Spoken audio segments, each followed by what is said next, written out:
ઉત્તરાયણ પર્વને ધ્યાનમાં રાખીને સુરત ટ્રાફિક વિભાગની ટીમ અલગ મોડ પર। સુરત ટ્રાફિક વિભાગની ટીમ દ્વારા વાહન ચાલકોને ગાડીઓ પર તાર બાંધી સેફટી રાખવા જણાવ્યું હતું।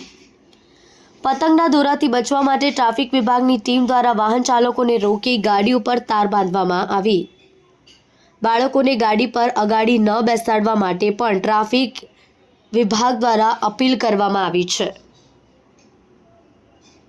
સુરત શહેરના પોલીસ કમિશનર શ્રી અનુપમસિંહ ગેહલોત સાહેબનાઓએ ખાસ સૂચના કરેલી કે આગામી દિવસોમાં ઉત્તરાયણનો તહેવાર આવી રહેલો છે અને ઘણી વખત બાઇક ચાલકોને દોરીથી નુકસાન થાય છે અથવા તો ઇન્જરી થાય છે, ગળા કપાવાની પણ ઘટના બને છે।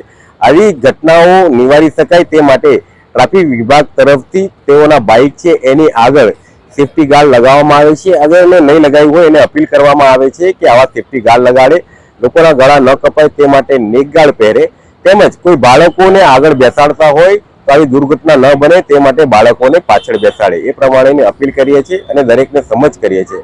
આ પ્રમાણેની કાર્યવાહી અમે છેક ઉત્તરાયણ સુધી આ પ્રમાણે મોહિમ અલગ અલગ પોઈન્ટ પર ચલાવી રહ્યા છે।